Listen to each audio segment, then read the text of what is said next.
There's a signal buried in James Webb Space Telescope data collected from Pluto in May 2023, sitting quietly in the spectrum for 3 years before anyone noticed it. No laboratory on Earth has a sample that matches it. No catalog of known ices, hydrocarbons, or organic compounds accounts for it. Researchers checked water, carbon dioxide, methane, and a list of the usual suspects, and none of them fit. It is not a glitch. It is a fingerprint with no name attached to it. Stay with me, because this channel exists to break down exactly this kind of real, still unresolved discovery, no science fiction attached. So if that's your thing, the subscribe button is right there. Let us go back to the beginning. Pluto has spent its entire existence as an object humanity kept misjudging. Clyde de Tombaugh discovered it in 1930, and for most of the 20th century it sat on classroom posters as the ninth planet, a tiny, icy world so far from the sun that sunlight itself takes over 5 hours to reach it. In 2006, the International Astronomical Union reclassified it as a dwarf planet, a decision that still triggers arguments at dinner tables 2 decades later. But the reclassification was never really about Pluto getting smaller. It was about astronomers finally having the tools to realize how many other similar icy bodies share Pluto's neighborhood, and needing a category that reflected that. For decades, everything we knew about Pluto's surface came from blurry telescope data and educated guesswork, because the world is small, cold, and unbelievably far away, roughly 40 times farther from the sun than Earth is. That changed on July 14th, 2015, when NASA's New Horizons spacecraft screened past Pluto after a 9-year journey, returning the first close-up images ever taken of its surface. Nitrogen ice plains, water ice mountains, and a thin, hazy atmosphere nobody had properly modeled before. New Horizons proved Pluto was active and, or, complicated. What it could not do was tell scientists in fine chemical detail exactly what its surface and its neighbor moon Charon were actually made of. That kind of detail needs a very specific tool: infrared spectroscopy, the practice of splitting light into a rainbow fine enough to read the chemical fingerprints hidden inside it, because different molecules absorb very specific, very narrow slices of infrared light. And no two chemical fingerprints are identical, in the same way no two human fingerprints are identical. Pluto's atmosphere itself is almost absurdly thin by planetary standards, a fragile mix of nitrogen, methane, and carbon dioxide gas so tenuous that its total surface pressure is roughly 100,000 times weaker than Earth's. And yet, even that thin envelope turns out to have real weather, real seasonal cycles, and real chemistry happening inside it. That's part of why the old pre-Webb consensus treated Pluto's surface as comparatively simple: nitrogen ice, methane ice, a bit of water ice, and carbon monoxide, mapped in broad strokes by instruments that simply weren't sensitive enough to look for finer detail. That consensus wasn't lazy or wrong given what was available. Ground-based telescopes have to fight through Earth's own atmosphere to see anything this faint, and even Hubble, orbiting above that interference, still lacked the specific infrared sensitivity needed to isolate individual chemical fingerprints on a world this dim. Scientists worked with the tools they had, and those tools painted a reasonable, if incomplete, picture. That tool didn't really exist with enough sensitivity to study Pluto's surface until the James Webb Space Telescope launched on Christmas Day, 2021, unfolded itself in space over the following month, and began science operations in mid-2022. Webb's 6.5-meter mirror and its suite of infrared instruments were built in large part to look at galaxies billions of light years away. But the same sensitivity that lets Webb see the ancient universe also lets it read the surface chemistry of a dim, icy dwarf planet on the edge of our own solar system with a level of precision no previous instrument, ground-based or space-based, had ever achieved. 2 instruments matter most to this story: NIRSpec, which reads near-infrared light, and MIRI, the mid-infrared instrument, which reads longer infrared wavelengths that carry their own distinct chemical information. Scientists already had reason to expect Webb would find something interesting on Pluto. Back in 2017, planetary scientist Si Zhang at UC Santa Cruz had predicted that a layer of high-altitude haze was quietly cooling Pluto's atmosphere, a hypothesis that seemed almost too specific to confirm from Earth. When Webb finally observed the Pluto-Charon system in the mid-infrared, the haze showed up exactly where Zhang's models said it would, published in Nature Astronomy in June 2025. That confirmation mattered, because it told researchers Webb's instruments were reading Pluto correctly, which is exactly why what happened next couldn't be waved away as instrument noise. The actual discovery didn't start with Pluto at all. It started with Titan, Saturn's largest moon, a world with its own thick, hazy nitrogen and methane atmosphere that has frustrated attempts to study its surface for decades, because that atmosphere is so dense it blocks most attempts to see through to the ground. A research team led by Bruno Bazar at the Paris Observatory decided to search a narrow, relatively unexplored window of infrared light. The region, Between roughly 4.9 and 5.4 micrometers, where Titan's haze interferes the least and light reflected off the actual surface, has the best chance of reaching Webb's detectors cleanly. Using both NIRSpec and MIRI independently, the team found something at a very specific wavelength, 5.113 micrometers.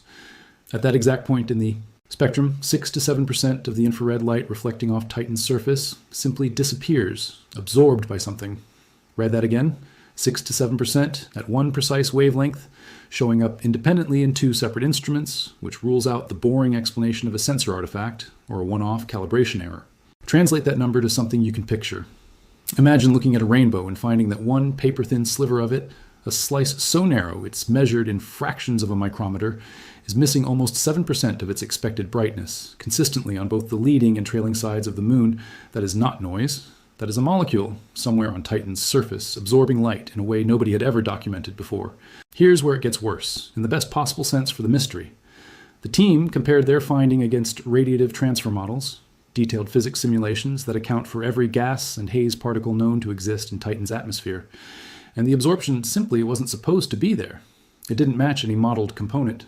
So Bézard did, something that turned a strange Titan result into a genuine planetary mystery. He asked a colleague whether the same signature showed up in existing Webb data of Pluto, observed back in May 2023.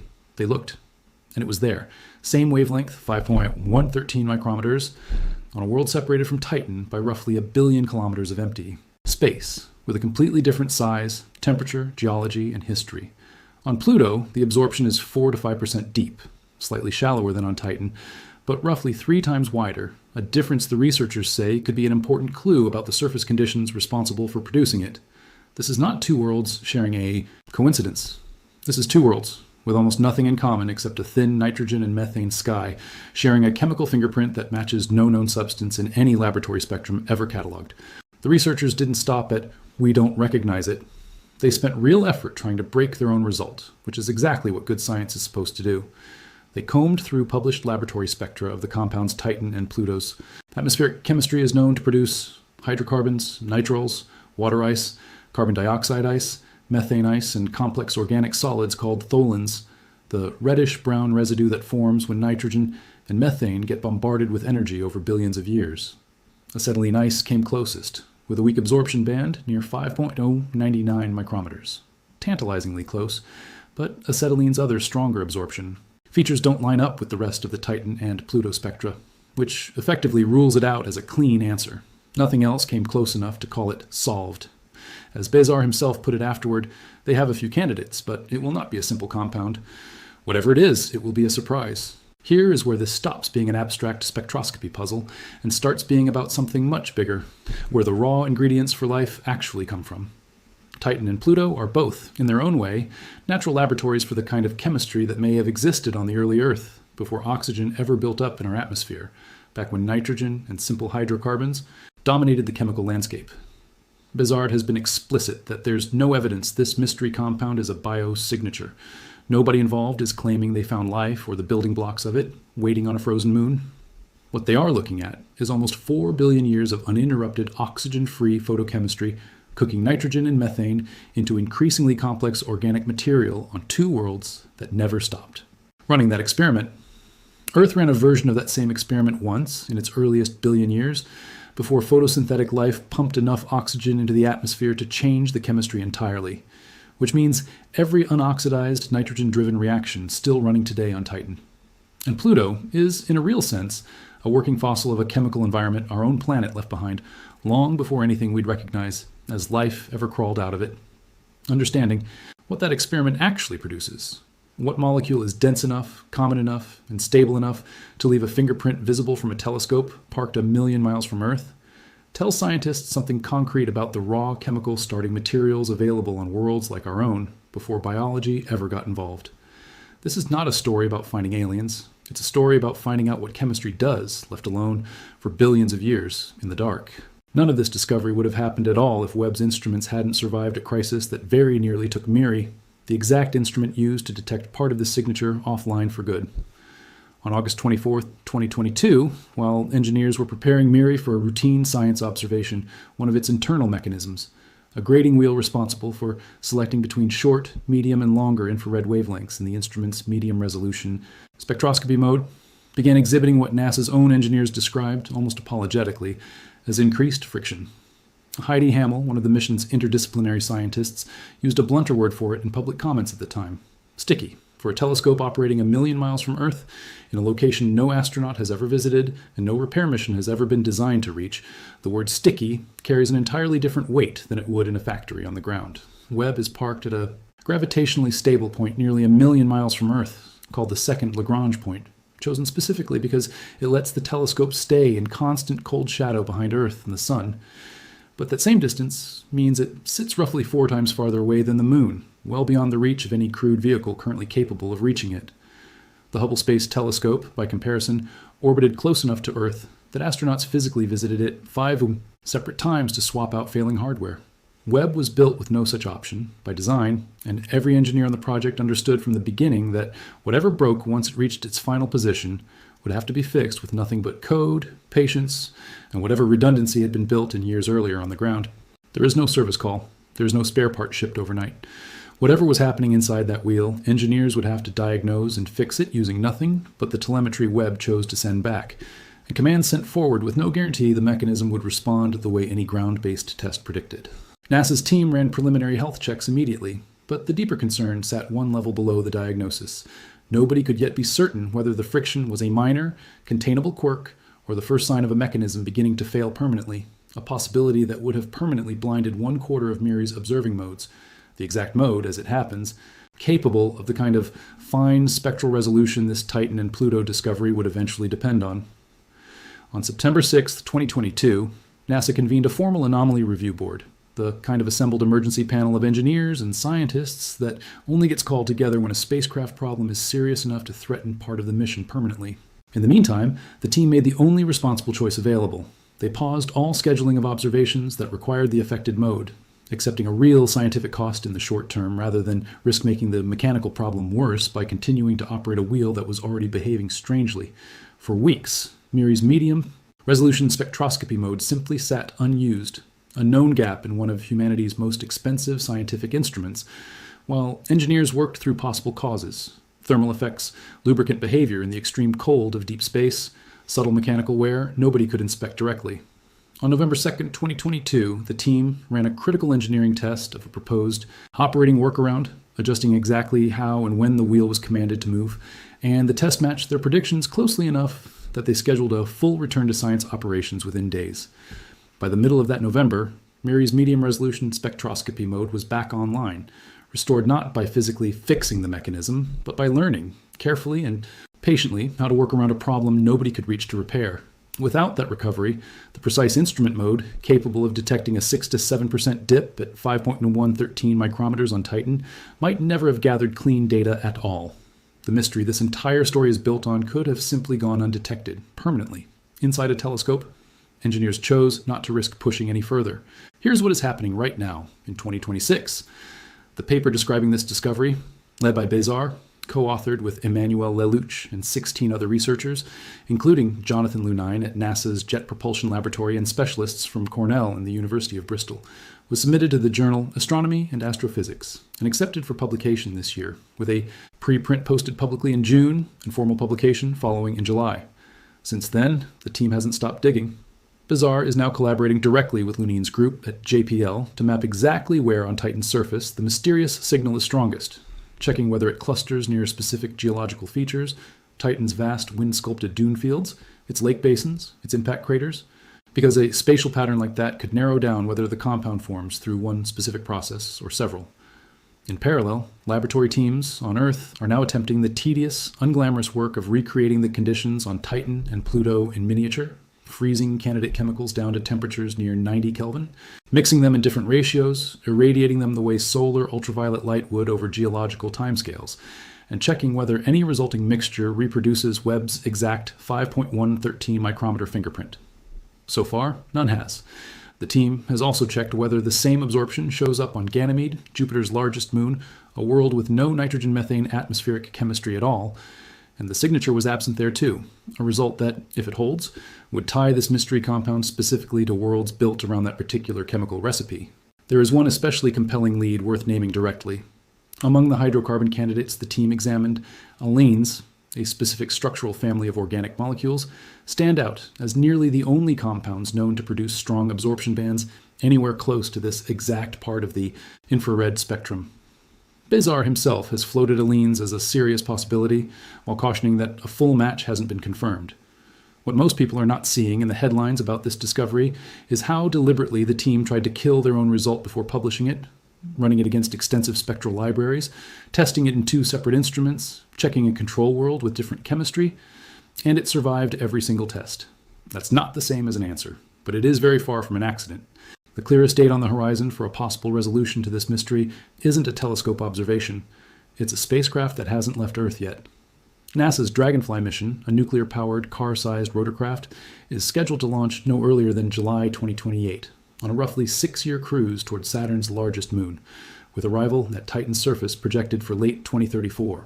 Once there, Dragonfly will do something no orbiting telescope ever can: fly from location to location across Titan's surface, landing repeatedly to sample the actual material sitting on the ground, using an onboard instrument called the Dragonfly Mass Spectrometer, or DRAMS, specifically built to identify organic compounds directly from real surface samples, rather than reflected sunlight recorded from over 1 billion kilometers away. Now, the part that has to be said plainly, because it's the honest state of the science and not a marketing gap waiting to be filled. As of this discovery's publication, the identity of the molecule responsible for the 5 to 113 micrometer absorption on Titan and Pluto remains genuinely unknown. Researchers studying the data were clear about this themselves. Acetylene ice comes tantalizingly close in wavelength, but fails to match the rest of the spectrum. Tholins, the complex organic solids both worlds are known to produce in abundance, don't reproduce the signature either. Alans remain a live candidate precisely because almost nothing else are independently producing similar fingerprints through similar underlying chemistry. Both explanations remain on the table. Neither has been ruled out. This is not a case of scientists withholding an answer for dramatic effect. It's a case of scientists refusing to claim more certainty than the data actually supports, which, in an era when half of everything online claims certainty it hasn't earned, might be the more remarkable part of this entire story. Step back from the wavelengths and the instrument grading wheels for a moment. There's a larger pattern worth sitting with. Humanity built a telescope specifically to look back toward the beginning of the universe, tens of billions of light years away, and one of its most genuinely strange discoveries turned out to be sitting in our own solar system's backyard, on 2 worlds we've already visited or orbited with other spacecraft, hiding in a sliver of light so narrow that nobody thought to check it carefully until 2026.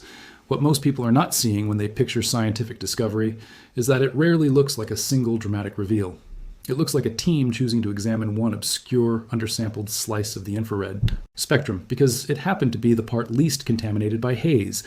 Not because they expected anything unusual there, but because it was simply the cleanest place to look. And it looks like an instrument nearly grounded by a sticky wheel in 2022, quietly repaired through patient trial and error, going on 4 years later to gather the exact data that would reveal something no laboratory on Earth can yet explain. Progress in planetary science, it turns out, is rarely a straight line from a hypothesis to a confirmed answer. More often, it's an accumulation of careful, unglamorous choices. Which wavelength to check, which instrument mode to trust again after it broke, which colleague to ask about a dataset from a completely different world, that occasionally line up into something nobody predicted at all. Think about what that actually implies for everything else Webb has already recorded, and nobody has finished analyzing yet. The telescope has been gathering data continuously since 2022 on thousands of targets across every instrument mode currently working. In this particular discovery only surfaced because one researcher happened to compare a Titan result against an old Pluto dataset almost 3 years after it was originally collected. If a signal this clear can sit unnoticed in an archive for 3 years before the right 2 people compare notes, it raises an honest, slightly uncomfortable question about how much else might already be sitting in Webb's records, waiting for someone to ask the right cross-referencing question. Science, at this scale, isn't limited only by what a telescope can see. It's limited by how many careful comparisons the finite number of scientists studying that data actually have time to make. Somewhere in the Mikulski archive for space telescopes, the exact spectrum that started this story still sits. A quiet dip in a line of light collected from a world so distant that sunlight itself needs over 5 hours to complete the one-way trip there. Nobody looked at that dip and saw a headline. A researcher looked at it, checked it against everything humanity has ever measured in a laboratory, and found nothing that matched, and instead of explaining it away, wrote it down as unidentified and kept looking. That word, unidentified, sitting in the abstract of a peer-reviewed paper, might be one of the most honest sentences science ever produces. Not, we don't know and we're giving up, but we don't know yet and we're telling you exactly how far we got. Two worlds, 1 billion kilometers apart, sharing a chemical signature nobody named. Whatever that molecule turns out to be, it has been sitting there, absorbing that same narrow sliver of light for longer than human beings have existed to notice it. So here's everything in one breath. James Webb Space Telescope researchers studying Titan's surface in a rarely explored infrared window found an absorption at 5.113 micrometers that matched no known compound, then discovered the identical signature on Pluto in data collected back in May 2023. Two worlds with almost nothing in common except a thin nitrogen and methane sky. The discovery depended on MIRI, an instrument that nearly lost one of its observing modes permanently after a mechanical fault in 2022, patiently worked around rather than repaired. Acetylene, tholins, and every cataloged ice or organic compound researchers checked failed to, reproduce the signal. Allenes remain a leading but unconfirmed candidate. NASA's Dragonfly mission, launching no earlier than 2028 and arriving at Titan in 2034, may eventually offer physical evidence, though it lacks the instrument to confirm this exact spectral fingerprint directly. And right now, in 2026, the molecule behind it all remains formally, officially unidentified. If a real, currently unsolved planetary mystery is the kind of thing you want more of, subscribe and turn notifications on, because I'll be covering this the moment Bezard's team maps where the compound sits on Titan's surface or a lab finally reproduces that fingerprint. Here's my question for you. Do you think this turns out to be a genuinely new class of molecule nobody has ever cataloged? Or some familiar compound behaving strangely under conditions we've simply never tested it in before? Tell me which one you're betting on in the comments. I read every single one.